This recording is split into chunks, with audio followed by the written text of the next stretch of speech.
Alright guys, welcome back to VALORANT News. The World Championship is just around the corner and TenZ has given a further response to the Sentinels rumours that they are considering replacing him for Aspas going into the upcoming season. Sentinels give their interesting take on the matter and then TenZ responds, implying that he certainly doesn't intend to leave the roster, but who knows, maybe he will be forced to. Very much intrigued to your thoughts in the comments below. Hit the like button if you enjoy. Subscribe if you're new as always, I'd greatly appreciate it. Lots to get into today. Firstly, got to mention here the video and the anthem is officially out for the World Championship, so ticking away it's called this time around. They were, I think the video they put together here was spectacular, right? Always do a great job with this stuff. The song it's okay, I don't think it's anything special. There's other ones that I prefer that Riot have done over time, and you know, you can argue the songs sound a bit the same over the last few years, and it's because they've got similar artists doing it, and probably the way like the chord structure tends to work, they try and align it with like the Valorant thing, so I think naturally they're always going to sound a little bit the same,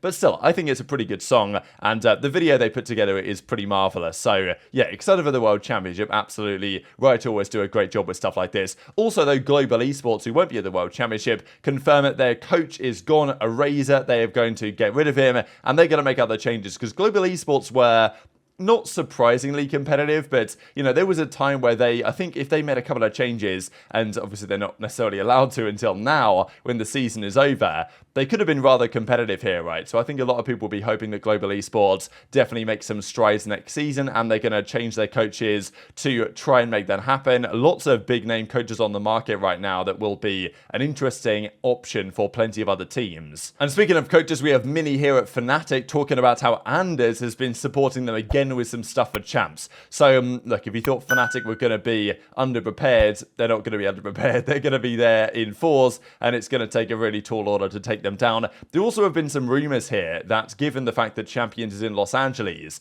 there might be the next map that's going to be in the game might well be leaked to be based in Los Angeles. So just an interesting one there. I don't know if this is actually true. It's only been leaked by this one somewhat questionable source, but still, that's the rumor that by August the 29th, we're going to have the start of Act 2, and possibly even as soon as that time, like about 4 weeks from today, the new map might be in the game already, and we might get a reveal during Champions. So we'll see if that turns true or not, but that would be interesting if that's the case. Also, confirmation then from 100 Thieves that DDK is gone. We saw a few days ago this was rumored, right, because DDK had taken anything 100T related out of his bio and his Twitter and all this. And it's an interesting one with 100T, right, because they brought in DDK and ShahZaM, and I think they built a pretty impressive roster when they built that roster initially, and then ShahZaM was coaching the team, and it was going pretty well.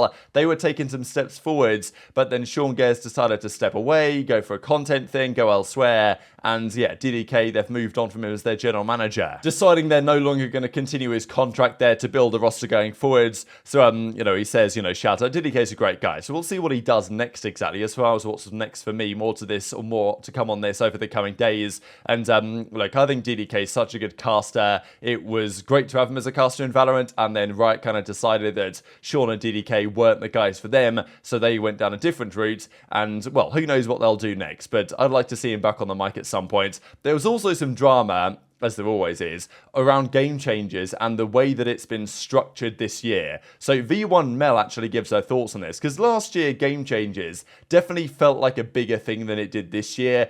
It's almost a bit of a struggle when I've been talking about the scene and the results over the last few days to find good sources and to actually find accounts that are talking about game changes, especially official accounts. A little bit more few and far between than it was previously. As Mel says, I was fortunate to come up through GC at a time where the promotion of the events really helped me to gain a foothold in the scene. I feel like a lot of the up-and-coming players now deserve that same opportunity. I don't want to come across as ungrateful, but I see how hard all of these players are working and how competitive this Game Changers was, and I really wish for them to see the same support that I received. I'm not asking for Riot to fly people out and shoot high production trailers like for GC like they did last year, but not even having a press conference as well to me, right? And this is a fair point that last year GC seemed to be supported way more than it was this season, despite what they're trying to do, and hasn't been as much hype generated, which I do kind of agree with. And I think there's a same feeling here on the tier 2 scene as well. So obviously Trick, who made his massive points known the other day on what's wrong with tier 2, says she's cooking. Riot has done a terrible job this year with most of the events and series. So I will say, and I know that George Getter said in the replies here, like, bro, you guys happy with anything? And this is a bit of a thing that you see from tier 2 players, challengers players in various ecosystems, complain about things a lot, and you can understand it. Often their scene isn't particularly well supported, they're frustrated they haven't got a chance in tier 1, and, you know, a lot of that frustration comes out on Twitter with whatever might be going on, whether it's, you know, attacking Leo Farrier for whatever reason that may or may not be valid.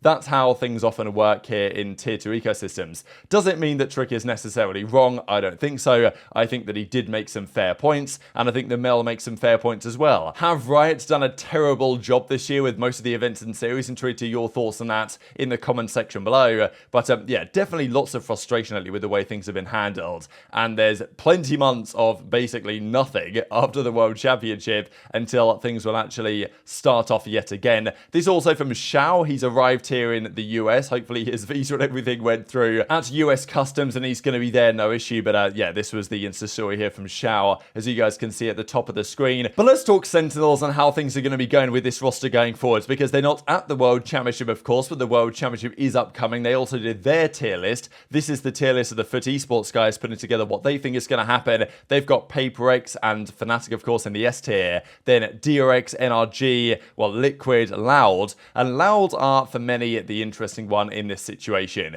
They are apparently in a bit of a mess right now. Aspas might not get brought back. They're doing some questionable business practices by trying to be the agent for their players and being the other counterparty in the negotiations. So they call all the shots, which is what Sasha seemed to say. Aspas might not be happy about it. The team might not be in a good spot. They might just be good enough and talented enough anyway to just win the entire thing, or at least make a very good run. They did win the Americas kind of playoffs in the regular season, but failed to deliver when they went to Masters Tokyo. And many have said that there is friction internally, and Aspas will leave that team to go and play with Sassy and Pancada. Now, whether that might be on Furia or whether that might be on Sentinels has been a big question of the last several days, and people are leaning towards that potentially being on Sentinels. This was the rumor that we said yesterday, that it's not a guarantee that Sentinels get Aspas at all. It might not even be particularly likely, but it's very likely that TenZ is gone.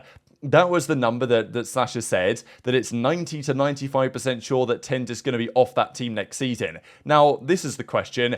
Is it Sentinels wanting to get rid of him, or is it TenZ potentially wanting to say, you know what, step into being a content creator and just step out of the competitive play for a little while? Or is that him wanting to go to a different team where maybe he has a better offer from 100 Thieves or from, you know, Cloud9 or something? But I kind of doubt that would be the case. I think that TenZ would want to stay on Sentinels if they want to keep him around. And that's kind of the implication we get last night. So Sentinels tweet out. Now, of course, their social guy always plays around here, so you can't take this as fact in terms of what Sentinels are saying. But they say 90 to 95% sure nobody knows what they're talking about, right? So they're kind of denying these rumors in some sense. But TenZ actually quote tweets this and says, you know, like 90 to 95% sure. Are you sure about that? ... And post this little SpongeBob, you know, kind of meme here, which I thought was arguably, people would say, like the perfect one to use, or it's very specific in terms of what the message I think he's trying to send.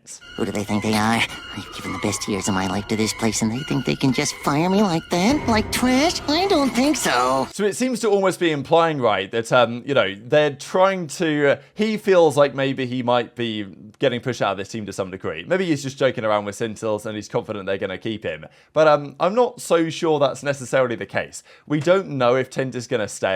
You would think they'd want to keep him and you'd think he'd want to stay. But it's not necessarily going to be that simple, depending on how they feel internally is best for their roster. But TenZ is, you know, with what SpongeBob says in that meme there, like, he's kind of saying that he wants to stay, right? Like, they're trying to get rid of me type thing. And, you know, whether they actually are trying to get rid of him or exactly what's going on, difficult to tell as it stands, but it's interesting this stuff is becoming public, because as I say, the other day when there were rumors that it was going to be Aspas going and joining NRG, a lot of the NRG guys immediately came out and said, that's not happening, like, this is not true at all. Whereas Sentinels have not really said anything about TenZ not leaving, apart from now we have a couple of things, say, from TenZ over the last couple of days, implying that, you know, maybe there's something going on there. So intrigued to your perspective, just because I think a lot of Sentinels fans might well cease to be Sentinels fans if TenZ disappeared from the roster, but maybe they feel like Sassy, Pancada,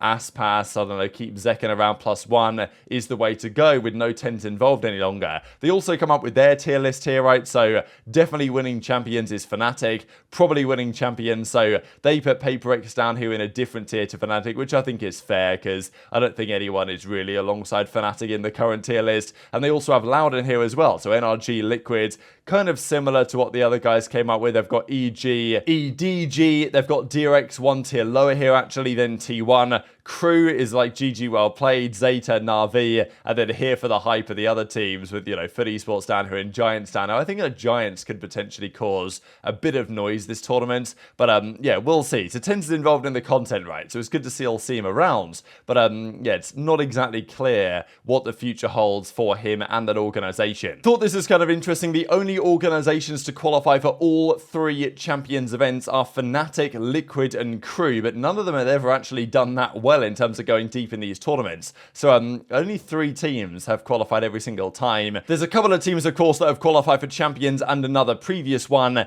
and of those teams, only Loud have actually won of those 2 appearances. DRX got 3rd last year, FPX got 4th, of course, last year, and yeah, Edward have been at 2 in a row now, and are looking to go even deeper this time around. So very much enjoyed to hear your thoughts in the comments below. Hit the like button if you enjoyed, subscribe if you're new, take care, and I'll see you next time.